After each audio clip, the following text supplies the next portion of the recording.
Hello, welcome back to my channel. Today I'm going to show you how to paint Snapdragon.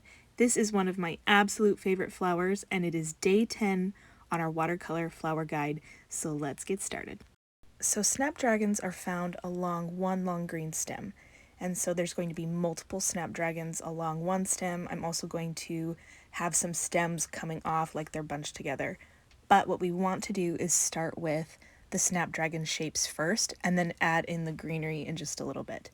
So the basic shape of a Snapdragon, I like to think of a dragon, and I think of this lower part as the beard. It's kind of like a semicircle, but the bottom has 2 or 3 curves along it, and then you leave white space kind of like for a dragon's mouth, and then you're going to paint the top part, which you can either visualize as like the horns of the dragon or the eyes of the dragon, but it's 2 petals that come more to a point.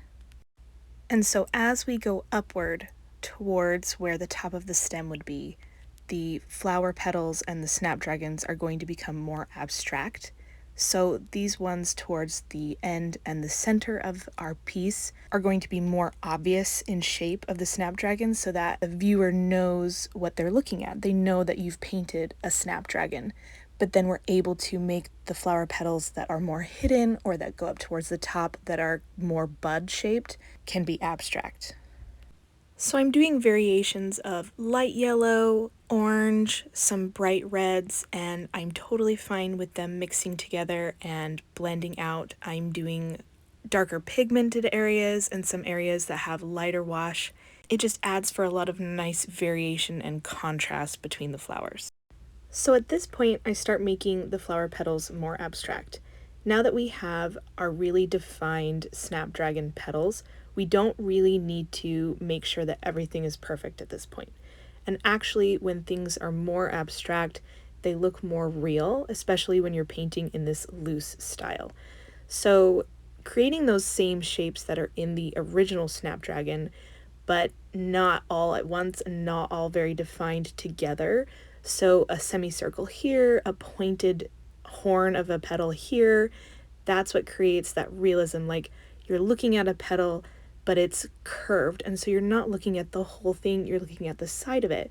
Or you're seeing a snapdragon, but it's covered up. And so don't worry too much about having perfect shapes. Having these loose, light, soft shapes actually really help your whole composition. So the way that I'm imagining this snapdragon is it's not just one stem in the middle, but it's 3 stems that are kind of bunched together. Snapdragons are not typically this full on one stem, and so one stem will be going straight up the center, and then there will be 2 stems that are kind of coming off the sides, and I'll show you that.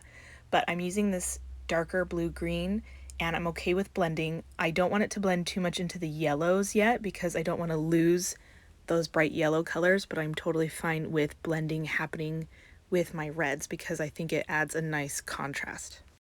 So at the very top of the snapdragon, there's not really any flowers yet, it's mostly the green buds. And so I'm making sure to form those first so that I don't lose the space on my paper where I want those green buds to go. So I'm adding those first so I can visualize it, and then I'm going to go in and fill everything back out with more flowers.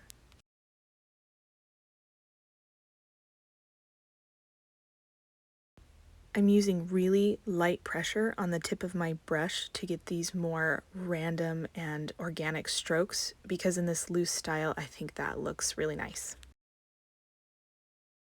So snapdragons have these nice, small, thin leaves, and so I'm just using one stroke to achieve that look. So very light pressure at the tip of the leaf, pushing down on the brush for pressure towards the center of the leaf, letting off the pressure for thin, small tip coming back to the stem. Now I'm just adding more greenery as things have dried into some of those white spaces. You're still going to get bleeding, that's totally fine. Just make sure that you're not adding greenery into the center of your snapdragon mouth area, right? So you don't want the greenery to go through the flower. We are still using that as an illusion of the center of the flower. So now I'm adding some more fullness. And first I'm doing a light wash of some of the colors we've already used around the sides. to make those stems look a little bit more full, but also add dimension with some of those light flowers, makes it look like they're farther away. And now that the greenery is finished across the top, I'm adding some of those smaller snapdragon buds to finish off those areas. Also, in full disclosure, this isn't the original piece that I painted. I painted a whole entire snapdragon that I was absolutely in love with, and it was out of focus the whole time when I went to edit the video. And so you'll see at the end when we go to paint the snapdragon in our watercolor chart, it's a totally different snapdragon that I painted, but I couldn't repaint it into the chart and show you that. And so I didn't want to also try to recreate it because I felt like if it was different at all, you guys would notice. And so I just went ahead and painted something totally new. And I actually really like this one a lot, maybe even more than the original one. You let me know what you think in the comments below. In this one in particular, I like that I didn't add leaves towards the center because I thought I do like the way the leaves look on the other one. I'm just not sure it's super realistic. So you'll see what I'm talking about when you see me paint it in the chart. But for now, what I'm doing is I'm adding more contrast and more details.